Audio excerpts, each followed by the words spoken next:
Hola chicos, bienvenidos a la tercera clase a distancia de traducción de inglés 2. Esta vez la clase estará dedicada a los siguientes temas. Analizaremos los errores más comunes en las traducciones del texto Languages Under Siege de Elizabeth Needs. Y recomendaremos algunos trabajos y blogs para ampliar la información. Finalmente conocerán el libro recomendado de la semana. Hasta el momento les he asignado 2 traducciones de versión y 2 de tema, y he intentado siempre que los textos les dejen una especie de moraleja. La primera fue Evil Agencies de Céline Graciet, un texto del libro de Mox, que quería alertarlos sobre lo que pueden encontrar en el mercado laboral y el trato que les pueden dar algunas agencias de traducción. La segunda, Errar es humano de Ramón Alemán, es un texto que nos habla de la imperfección humana, del hecho de que siempre nos vamos a equivocar, pero que a través de herramientas como diccionarios o incluso amigos, podemos equivocarnos menos y acercarnos un poco a la perfección. Es un artículo que a la vez nos permitió conocer más la figura del corrector y su importancia. La tercera traducción y la cuarta están dedicadas a las lenguas pequeñas, y la idea es sensibilizarnos y empezar a ver estos idiomas desde la perspectiva de un lingüista. Un lingüista nunca dirá este idioma es más importante que este otro. Un lingüista ve todas las lenguas iguales en importancia. Por eso les recomendé una entrevista que le hacen a Juan Carlos Moreno Cabrera en la televisión española, y les dejo el enlace en la descripción de este video para que la vean. La clase pasada, de hecho, leímos sobre la igualdad de las lenguas, un texto del mismo autor. Y el trabajo de este señor en general es muy recomendable, pues nos hace revisar y reflexionar las razones por las que estudiamos idiomas. Yo les acabo de enviar el texto a su correo, y quienes no pudieron asistir a la clase, lean lo que sé que les va a parecer interesante. Y bueno, leí sus traducciones del texto sobre el arameo, me falta marcar las correcciones, pero hice una recopilación de los errores más comunes que cometieron. Recuerden que les dije que en el producto final, más que errores de sentido, iban a tener errores de expresión, y así fue. Así que a continuación voy a explicar esos errores en los que cayeron muchos de ustedes, y también voy a desmontar uno que otro mito. Uno de los errores que más se repitió fue el del uso del pronombre relativo quien para introducir una proposición especificativa. Recuerden que en una clase estuvimos hablando de las proposiciones especificativas y proposiciones explicativas, ¿no? La diferencia de una coma, sintácticamente hablando. Bueno, en los ejemplos que vamos a ver a continuación,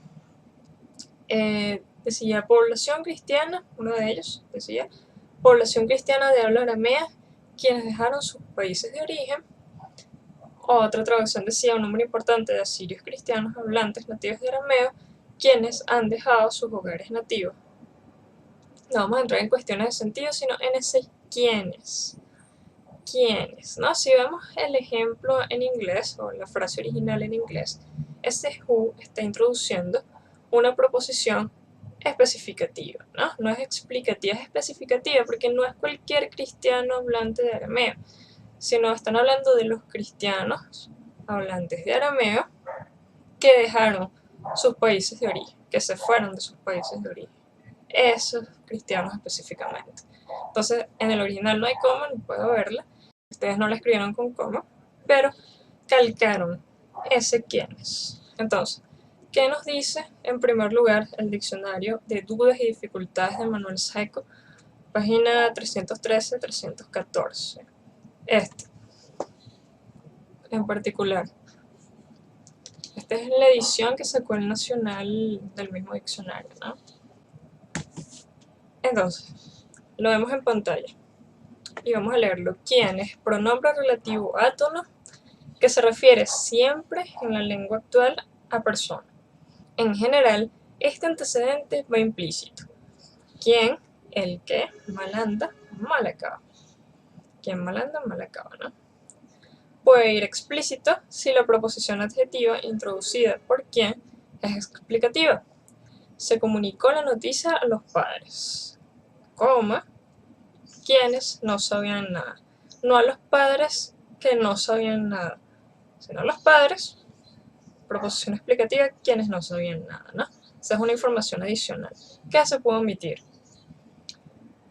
O si, siendo proposición especificativa continua seco, se intercala una preposición entre el antecedente y el relativo. Ejemplo, este es el amigo de quien te he hablado. Es decir, para que nosotros podamos usar quién en una proposición explicativa tiene que haber una preposición.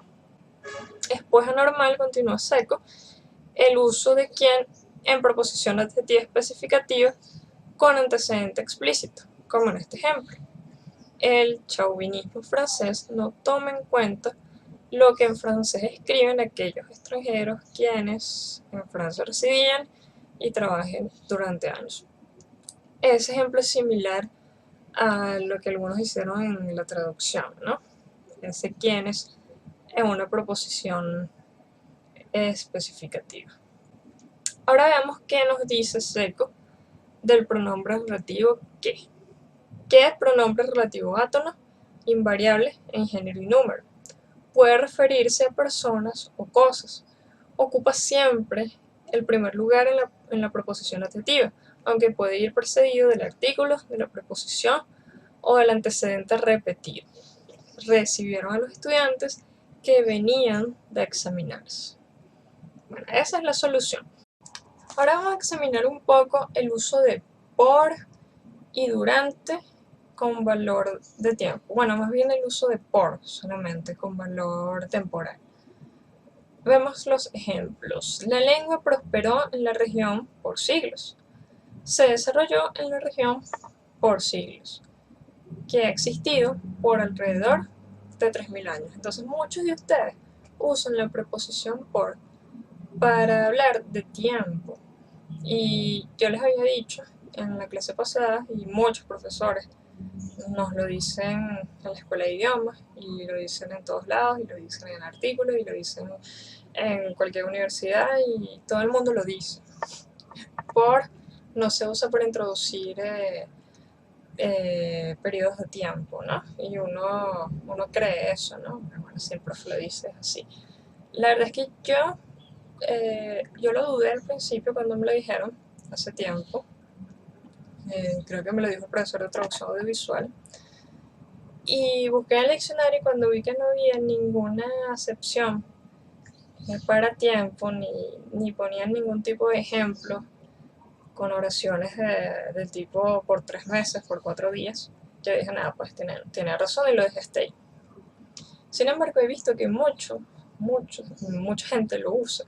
Muchos de ustedes lo usan, gente culta lo usa aquí en América. Y yo dije, nada, eso lo van a aceptar algún día.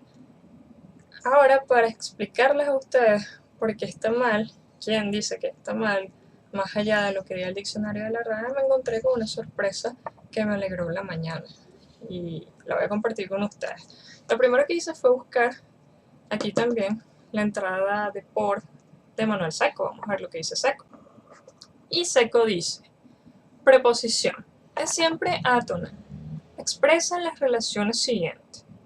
A, lugar aproximado, no lo leamos. B, tiempo aproximado. Por mayo era por mayo. Romance 163. Por aquellos días, también expresa entonces lapso de tiempo. Me he matriculado por un curso, por ahora no se puede hacer nada. Este cambio es solo por unos días. Pues bien, cuando yo leo ese por unos días y pienso también lo que me dijeron en clase, bueno, existe por los siglos de los siglos, bueno, sí, esas son como frases ya, por ejemplo, ese por ahora, ese tipo de expresiones. Pero sí, expresan tiempo. Ahí empecé a dudar, lo busco en el panhispánico de dudas. No hay una entrada dedicada por, lo busco en el libro de Martínez de Sosa, el diccionario de redacción estilo, no hay nada dedicado por. En el manual de estilo no dedica nada por, parece que José Martínez de Sousa no ha hablado de eso. Y lo busco finalmente en la Fundeu. Y encuentro algo magnífico. Encuentro esto.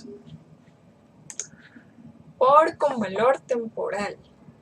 La pregunta de la persona es, ¿la preposición por se puede utilizar con sentido temporal? Por ejemplo, hablar de que alguien ejerció una profesión por 3 años. No veo esa excepción en el diccionario de la RAE, ni la expresión por espacio de X años. Y la respuesta es, según la nueva gramática académica, aunque este uso de por con el sentido de durante es tildado por algunos de anglicismo, está documentado en español desde la Edad Media y puede considerarse apropiado. ¿Qué tal? Claro, se ha usado, se usa. Yo se lo había dicho a ustedes, ¿no? Yo creo que si buscan cualquier libro van a encontrar un autor que lo use, uno mismo lo usa, todo el mundo lo usa, al menos aquí en Latinoamérica. Me fui directo a la nueva gramática. Como ustedes saben, yo dudo mucho de todo, incluso de esa respuesta. Y esto fue lo que encontré. Se ha criticado en ocasiones como posible anglicismo el uso, más frecuente en el español americano, de por en lugar de durante ante grupos cuantitativos de sentido temporal, como en estaré aquí por 3 meses. No obstante, este valor se documenta ampliamente en la lengua antigua. Ejemplos: mandó por 7 días todo el mundo a andar. Verse olores. Nosotras somos buenas por 2 meses. Delicado, lo sana. Bueno, ahí lo vemos. Pueden usarlo, no lo voy a corregir porque está bien, está bien. Y creo que hemos sido engañados por los puristas. Y nada, pues yo lo voy a usar. Y cualquier cosa, aquí está la fuente. Y Fundeu también es una fuente. Y soy capaz de hacer una investigación de literatura antigua para demostrar de dónde viene ese por en español. No es un cálculo. También una de las chicas tenía una duda sobre y para, ¿cómo se dice? ¿Para finales de siglo o a finales de siglo? Quizá en Venezuela usamos más para, decía ella, y yo también dudaba, ¿será para? ¿Será a? Y la respuesta la encontramos rápidamente en la nueva gramática que dice así. Dice entonces, la preposición para expresa destino en el sentido físico y también en el figurado. En el primero introduce complementos que expresan el límite de un movimiento, como en voy para mi casa o ya viene para acá, y también el límite temporal prospectivo en el que se supone que algo sucederá, como en lo tendré preparado para el martes. Entonces sí, el caso nuestro era para finales del siglo, ese es como el límite, está bien empleado. También está bien empleado a finales del siglo. Veamos lo que dice. La parte que nos interesa dice: la ubicación puede ser temporal. Llegó a las 3, se iba a dormir a la caída del sol, estamos a mayo, estábamos a jueves. Las dos últimas son en algunos países. Una cosa que me llamó mucho la atención fue el empleo excesivo de la voz pasiva. Yo pensé que ustedes iban a evitar la voz pasiva porque desde hace mucho tiempo se ha hecho hincapié en eso, ¿no? En que la voz pasiva propia del inglés, preferimos la voz activa. Yo creo que desde el primer año los profesores nos han dicho eso. Me llamó mucho la atención que la mantuvieran en casos en que no era necesaria. Por ejemplo, siguió siendo usado. Podemos decir siguió usándose. El idioma no ha sido transmitido a las generaciones más jóvenes. Y podemos decir el idioma no se ha transmitido a las generaciones más jóvenes. Siguió siendo hablado, lo mismo, podemos decir siguió hablándose. Fue comúnmente hablado, aquí hay como un doble calco, ¿no? Metió el adverbio en el medio. Se hablaba comúnmente. Y es mucho más sencillo, es mucho más idiomático. De verdad, atentos con esto, no pensé que a estas alturas tuvieran ese tipo de problemas. Ojo con la expresión en la voz pasiva. No es que no la vamos a emplear nunca. De hecho, hay casos en los que se emplea. Yo recomiendo un artículo también de Ramón Alemán que publicó hace unas semanas. La dejo también aquí en la descripción del video. que les va a servir mucho sobre los verbos pronominales, sobre este tipo de construcciones.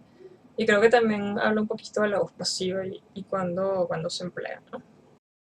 Hay un uso que me llamó la atención cuando lo vi y me alegró un poquito que esa persona lo empleara, porque creo que la mayoría de nosotros lo evita, pero yo creo que lo evita porque ya se metió esa forma en español, en el español de Latinoamérica.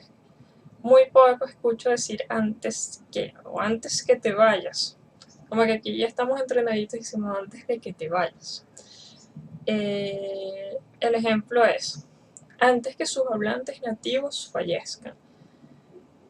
Recuerdo una vez en primer año, estamos leyendo la versión Reina Valera, un compañero sacó la versión Reina Valera de 1960 de la que yo les he hablado y se lo mostró al profesor, le mostró un ejemplo literario, no sé de qué estamos hablando, y leyó antes que amanezca, antes algo. Y el profesor dijo, ah, mira, ese uso está mal, porque es antes de algo. Y se tiene que poner ese de, pues. No puedo decir antes que, sino antes de que amanezca. Y todo el mundo se quedó muy convencido y yo me quedé así como que no, ya va. Es la versión Reina Valera. Esa es la mejor versión en español de la Biblia y la persona que tradujo la Biblia y el corrector, Cipriano de Valera y Casidoro de Reina, esos dos señores conocían la lengua a la perfección y se expresaban muy bien. O sea, para mí es bastante inverosímil que estuvieran mal ese antes que. Tiene que haber una manera de que antes que esté bien, pero no, ahora mismo no le puedo contestar al profesor cuál es, pero algún día lo sabré. Y como 2 años después que compré este diccionario, así, el diccionario panhispánico de dudas, y le eché un vistazo. Eso, bueno, la versión también está en internet, yo me enteré como la semana que la versión estaba en internet. Ah, ok. Pero bueno, leí la entrada y lo voy a poner en pantalla también. Dice, antes que, cuando el término de referencia temporal es un sustantivo, un pronombre o un infinitivo, antes debe ir seguido la preposición de. Antes de estos 15 días, aquellos atamores a vos los pondrán delante. Antes de llegar, se detuvieron a una posada a tomar un trago. Yo me dije, bueno, hasta aquí, ok. Luego sigue, del cruce de antes que y antes de, surgió antes de que, variante de la locución conjuntiva que algunos gramáticos censuraron en un principio por dequeísta, pero que hoy se acepta como válido. Así es igualmente correcto decir, llegará antes que anochezca y llegará antes de que anochezca.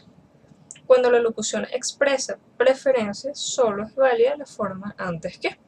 Antes que verlo detrás de una reja, prefiero verlo muerto. Y de hecho, si nos vamos al principio de la entrada, que no lo leí, dice, con significado temporal ambas construcciones son válidas. En un principio, precediendo la oración que expresa el acontecimiento que se toma como referencia, se usa solo la locución conjuntiva antes que. En latín, ante quan. Entonces, más bien, la forma antes de que era considerada hasta hace pocas décadas, me imagino, dequeísmo. Imagínense. Antes que esto viene y obviamente ahí no hay. Algunos de ustedes escribieron el siglo o el número de siglo en cifras arábigas. Recuerden que son en números romanos. No recuerdo cómo está escrito en inglés, pero independientemente de cómo esté escrito en inglés, en español debemos escribir siempre los siglos en números romanos, ¿no? Hay dos casos en los que se deben usar sí o sí los números romanos. Y José Martínez de Sousa dice: A. Para denominar la sucesión de reyes, emperadores y papas. Y B. Para indicar los siglos y a veces los milenios. Hay unas comitas por ahí, que algunos se les olvidó poner una coma, otros pusieron comas de más. otros le pusieron donde no iban. Las comas pueden originar un falso sentido. Aparte de ser un error de puntuación, en la traducción puede haber un falso sentido y eso yo lo voy a cobrar como falso sentido. Les voy a quitar puntos como falso sentido porque es un falso sentido. Vamos a ver lo que aparece en pantalla. Dice Geoffrey Kahn, lingüista y experto en arameo moderno de la Universidad de Cambridge. ¿Qué estamos diciendo ahí? Que es el arameo moderno de la Universidad de Cambridge exclusivamente. ¿Cuál será ese arameo moderno? ¿Quién sabe? Pero ahí estamos cambiando el sentido. Debió haber una coma después de moderno. O Geoffrey Kahn, lingüista de la Universidad de Cambridge y experto en arameo. Recuerden, cuidado con esos sintagmas nominales. Otro ejemplo, según un informe reciente, el arameo, la lengua que hablaba Jesús, puede desaparecer dentro de poco. O sea, el informe reciente es el arameo, ¿no? Según un informe reciente, un inciso, el arameo, la lengua que hablaba Jesús puede desaparecer dentro de poco. Y la verdad es que está bien, bueno, si nosotros sabemos la lengua que hablaba Jesús era el arameo, pero acá la puntuación está cambiando el sentido. Tal vez no lo voy a cobrar como un falso sentido fuerte o de 2-3 puntos, pero ahí hay algo que está mal. Bueno, hay varias cosas que están mal. Cambia el sentido. La gente que no conoce la puntuación quizá no lo detecta, pero ustedes tienen que aprender a puntuar bien. Y el tercer ejemplo, el lingüista de la Universidad de Cambridge, Geoffrey Kahn. O sea, es él. Es el único lingüista que tiene la universidad, el lingüista, el único. Recuerden estructurar la frase, organizar bien los elementos para evitar este tipo de errores que cambian totalmente el sentido. Pero como sé que también muchos me han pedido material, o no me lo han pedido, sino que han lamentado no tener a la mano algún libro de José Martínez de Sousa, desde luego que en internet, en Google, no sé si algunos ya han encontrado sus textos, pero ahí hay unos cuantos textos sobre José Martínez de Sousa, en el que habla de ortografía, critica la verdad, también da sus puntos de vista, e incluso habla de anglicismo de frecuencia. Hay mucho material para traductores y voy a dejar los enlaces también en la descripción del video para que disfruten de esos textos. Antes de yo comprar algunos de estos libros que tengo de José Martínez de Sousa, me comí esos textos que están en internet y sé que les van a servir mucho, es un avance, al menos.